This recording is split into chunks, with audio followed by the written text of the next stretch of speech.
तो कैसे आप लोग उम्मीद करते हैं कि अच्छे होंगे और अपने तैयारी को कर रहे होंगे। तो अभी हम लोग धुरंधर सीरीज के अंतर्गत पार्ट 2 वीडियो को देकर आए हैं और ये पार्ट 2 वीडियो आपके लिए काफी हेल्पफुल होने जा रहा है। तो वीडियो को शुरू से अंत तक देखेंगे हमारे साथ। अगर आप 15 से 20 मिनट दे देते हैं तो आपको 5 ऐसे सवाल करवाएंगे जो लड़ाकू सवाल है, जो धुरंधर सवाल है। तो ये देखिए, पहला सवाल आपको लेके आए हैं, कितना इंपॉर्टेंट सवाल है। अब बहुत बार ये सवाल पूछा जा रहा है बोर्ड में। है क्या, देखिए लिख रहा है यहां से, सिद्ध करें कि 5 माइनस रूट थ्री एक अपरिमेय संख्या। ये पहला जो एक चैप्टर है वास्तविक संख्या, उसी का क्वेश्चन और काफी फेमस क्वेश्चन है। ये कब कब पूछा गया? तो 2015 में देखिए, फर्स्ट सेटिंग में भी, सेकंड सेटिंग में पूछा गया, फिर 2019 में पूछा गया है। तो इसका आने का चांस बहुत ज्यादा है, इसलिए आप लोग एकदम गौर से ध्यान से एकदम देखें। इसका हम लोग हल करते हैं। हल कैसे होगा वो ध्यान देंगे। सबसे पहले मान लेना है, माना कि ये 5 माइनस रूट थ्री एक परिमेय संख्या है। क्या मानेंगे? परिमेय संख्या है मानेंगे। क्या मानेंगे? परिमेय संख्या। जब परिमेय संख्या है तो किस रूप में रहता है? p बटा q के रूप में रहता है। बराबर क्या होगा? 5 माइनस रूट थ्री। इसका कारण दे देंगे परिभाषा से। कहां से कारण देंगे? परिभाषा से कारण दे देंगे। देखिए नेक्स्ट, अब हमारा टारगेट रहेगा कि ये जो 5 है उसको इस तरफ ला देते हैं। ये हो जाएगा p बटा क्यू माइनस 5, कुछ नहीं तो 1 है, बराबर में क्या? रूट थ्री माइनस में एलसीएम लीजिए। एलसीएम क्यू होगा, ये हो जाएगा p माइनस 5 क्यू हो जाएगा, बराबर क्या है? Minus root three M. अब देखिए थोड़ा सा यहां पर आप लोग ध्यान देंगे। क्या ध्यान देंगे कि इस तरफ आ गया परिमेय और इस तरफ आ गया अपरिमेय। ये जो आया है p माइनस 5 क्यू और बटा में क्यू, ये क्या है? परिमेय संख्या है। क्या है? परिमेय। परिमेय संख्या है। कैसा संख्या है? परिमेय। और ये जो आया है माइनस रूट थ्री, ये जो है एक अपरिमेय है। कैसा है? यह एक अपरिमेय संख्या, अपरिमेय संख्या है। तो आपको पता है ये परिमेय है और यह अपरिमेय है, तो दोनों कभी बराबर नहीं हो सकता है। इसे लिखेंगे p माइनस 5q और बटा में q does not equal to minus root three. कहने का मतलब है कि एक परिमेय और एक अपरिमेय कभी आपस में बराबर हो ही नहीं सकता है, इसलिए डज नॉट इक्वल टू के साइन लेंगे। लास्ट में लिखेंगे अतः एलएचएस एवं आरएचएस में, आरएचएस में विरोधाभास, विरोधाभास उत्पन्न होता है, उत्पन्न होता है। इसीलिए 5 माइनस रूट थ्री एक अपरिमेय संख्या है, अपरिमेय संख्या है। इसी को क्या करना था? प्रूव्ड करना था। तो इस तरह से बहुत ही प्यारा सा क्वेश्चन था। अगर नहीं समझ में आता है, सवाल पे हम लोग डिस्कशन करने जा रहे हैं। बहुत ही प्यारा सा क्वेश्चन है मेरे भाई। ये सवाल जो है वो 2020 में भी पूछा गया और 22 में भी पूछा गया। क्या लिख रहा है सेकंड सवाल में? लिख रहा है द्विघात बहुपद x square minus 2x minus 8 का शून्यक निकालें। देखिए इसका क्या है, सबसे पहले हम लोग हल लिखेंगे। हल लिखकर डैश देंगे और दिया हुआ लिखेंगे कि क्या दिया है। दिया है हम लोग को x square minus 2x minus 8, ये दिया हुआ है। तो इसका सबसे पहले हम लोग क्या करना है? शून्यक निकालना है। तो लिखेंगे शून्यक निकालने का रूल है x square minus 2x minus 8 बराबर क्या करेंगे? शून्य करेंगे। शून्यक का मतलब ही होता है शून्य के बराबर होना। अब गुणनखंड करने के लिए तो सब बच्चे जानते हैं कि पहला और लास्ट वाला को एक दूसरे से क्या हो जाता है? प्यार हो जाता है। तो प्यार करा देते हैं हम लोग। देखिए 1 गुने माइनस 8 करेंगे, 1 गुने माइनस 8, तो फाइनली आएगा माइनस 8। और माइनस 8 को तोड़कर लाना है माइनस 2, तो इसको अगर तोड़ेंगे तो लिखेंगे -2 और +4, क्योंकि देखिए नहीं उल्टा लिख दिए हम लोग, इसको लिखेंगे -4 और इसको लिखेंगे +2, क्योंकि लाना है -2 और -8 लाना है। तो देखिए 4 दूनी 8 हो जाएगा -8, और देखिए यहाँ से -4 और +4 जुटेगा क्या आएगा, -2 आएगा। तो ये जो हम लोग को टूटा है किस रूप में टूटा है, x² माइनस 4x और +2x और -8 बराबर में क्या है, 0। देखिए कॉमन करने का तरीका आपको सिखा रहे हैं, बहुत ही प्यारा सा कॉमन करने का तरीका। ये दोनों में कॉमन क्या है, x कॉमन है, तो x कॉमन करेंगे, यहां से बचेगा x और यहां से बचेगा -4। इसको क्या करना है, लिख देना है मेरे भाई, बिना सोचे समझे x -4 लिख दिए हम लोग। अब देखिए यहाँ था +2x बचा हुआ है x, तो कहीं ना कहीं घर से 2 को क्या कर दिया गया, निकाल दिया गया। अब देखिए ये दोनों में x -4 क्या है, कॉमन है, निकाल देते हैं x -4। तो हिया से बचेगा x और हुआ से बचेगा +2, बराबर में क्या है, 0 हो जाएगा। देखिए बारी बारी से इसको बराबर करते हैं, एक हो जाएगा x -4 बराबर 0 और एक होगा x +2 बराबर 0। ये आ जाएगा, देखिए -4 तो उधर जाकर क्या होगा, +4, ये हो जाएगा x बराबर -2। तो लास्ट में लिख देंगे अतः शून्य इक्वल टू क्या आ जाएगा, +4 और -2। यही आपका क्या हो जाएगा, आंसर हो जाएगा। तो बहुत ही प्यारा सा क्वेश्चन था, शून्यक निकालना था। देखिए और शून्यक और मूल में कोई फर्क नहीं मेरे भाई, अगर बहुपद में है तो वो शून्यक कहलाएगा, और यही अगर द्विघात समीकरण में चला जाएगा तो वो फिर मूल में कन्वर्ट हो जाएगा। तो मूल और शून्यक निकालने का सेम प्रोसेस, अगर इसी का अगर मूल निकालने के लिए भी बोलता तो इसी प्रोसेस से निकलता और इतना ही आंसर आता। तो इस बात को भी आप लोग गौर करें। तो देखिए दोस्तों अभी हम लोग 3rd नंबर क्वेश्चन को डिस्कस करने जा रहे हैं। बहुत ही प्यारा सा क्वेश्चन है और चैप्टर नंबर 3rd से है, दो चर वाले रैखिक समीकरण से। बहुत ही प्यारा सा क्वेश्चन है और ये कब कब पूछा गया है, तो देखिए 2021 में आया और 2025 में आया, मतलब ऐसा सवाल अभी जो है इस वर्ष पूछा गया है, तो 2026 में भी आने का चांस है। लिख रहा है k के किस मान के लिए समीकरण निकाय kx + 3y - k - 3 बराबर 0 तथा 12x + ky - k बराबर 0 का अपरिमित रूप से अनेक हल है। तो सबसे पहले इस क्वेश्चन का हम लोग हल करेंगे। तो हल करने के लिए क्या करना होगा, जो समीकरण दिया है उसको लिखेंगे kx + 3y - k - 3 बराबर क्या है, 0। इसको इक्वेशन नंबर फर्स्ट हो जाएगा। दूसरा इक्वेशन जो है 12x + ky - k बराबर क्या है, 0। ये इक्वेशन नंबर क्या है, सेकंड है। सबसे पहले हम लोग निकालेंगे a1 b1 और c1, a2 b2 और c2। समीकरण 1 में जितने हैं a1 b1 c1 चलेगा, समीकरण 2 में क्या है, a2 b2 c2 चलेगा। x में जो गुना रहता है वो क्या होता है, a का मान होता है। समीकरण 1 में चल रहे हैं तो x में गुना है k, मतलब k क्या है, a1 का मान है।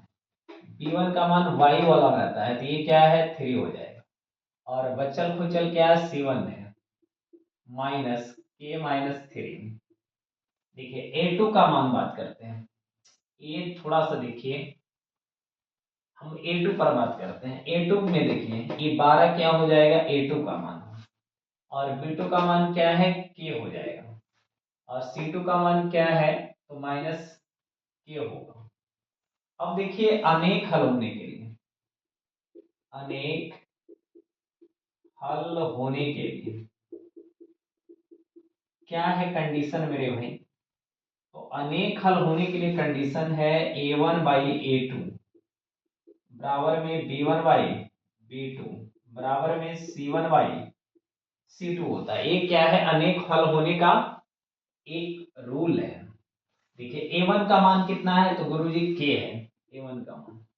a2 का मान कितना है, तो गुरुजी 12 है। देखिए b1 का मान कितना है गुरुजी, तो 3 है। और b2 का मान क्या है, तो गुरुजी k है। c1 का मान कितना है गुरुजी, तो ये माइनस है और k -3 है। और C2 का मान कितना है तो -k है। इसमें से किसी दो को बराबर कर लीजिए, मान लेते हैं ये दोनों को हम बराबर करते हैं, k/12 और 3/k क्रॉस गुना कर लेते हैं तो आ जाएगा k² बराबर 12×3 = 36 आ जाएगा, इसीलिए k बराबर आ जाएगा √36। तो k का जो मान आ जाएगा वो 6 हो जाएगा, यही आपका क्या हो जाएगा आंसर हो जाएगा।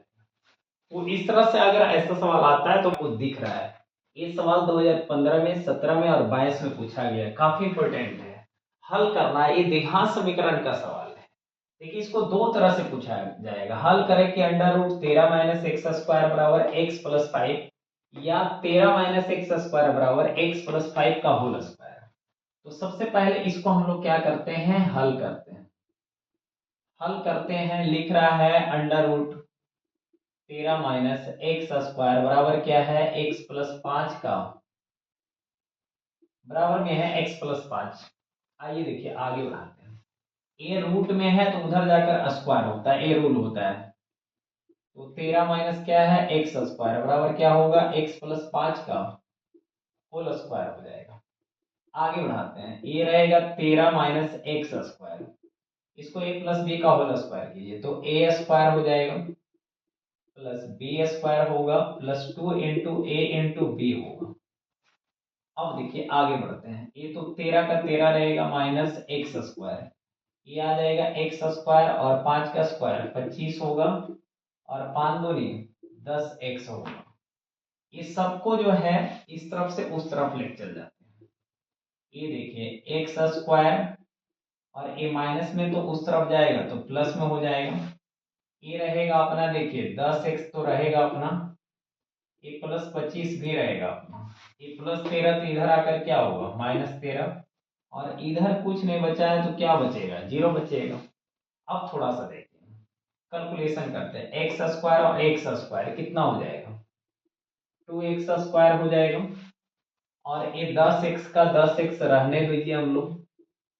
देखिए 25 में से 13 घटाइए तो कितना बचेगा हम लोग भाई, तो 25 में से 13 जाएगा तो देखिए ये क्या बच जाएगा 12 बच जाएगा। और बराबर में इस तरफ 0 लिखे चाहे उस तरफ लिखे कोई फर्क पड़ने वाला नहीं है। देखिए पूरा में 2 कॉमन हो रहा है, 2 कॉमन कर दिए तो x² प्लस यहाँ से 2 निकालेंगे तो x² बचेगा, यहाँ से 2 निकालेंगे तो 5x बचेगा और यहाँ से जब 2 निकालेंगे 6 बचेगा, बराबर में क्या होगा 0 होगा।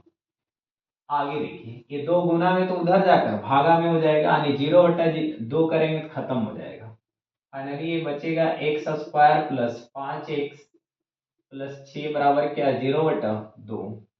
अब देखिए ये बच गया फाइनली हमारे पास x² प्लस 5x प्लस 6 बराबर में क्या 0।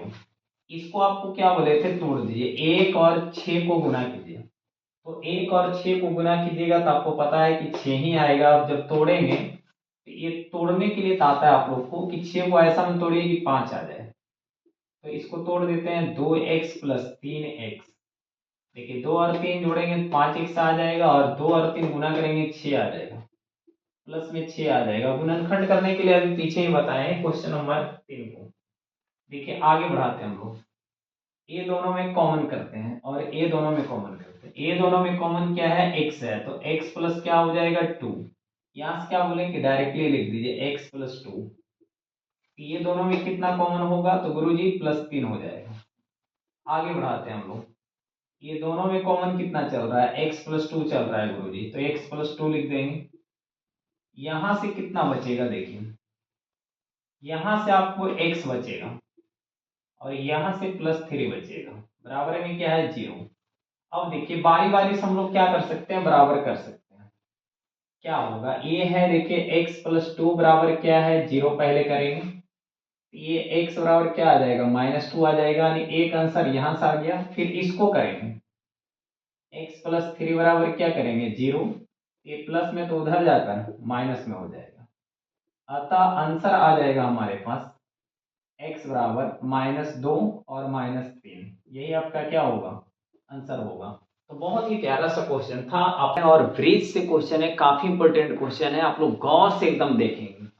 और ये सवाल जो है 2018 में पूछा गया, 19 में पूछा गया और 21 में पूछा गया, काफी इंपॉर्टेंट है।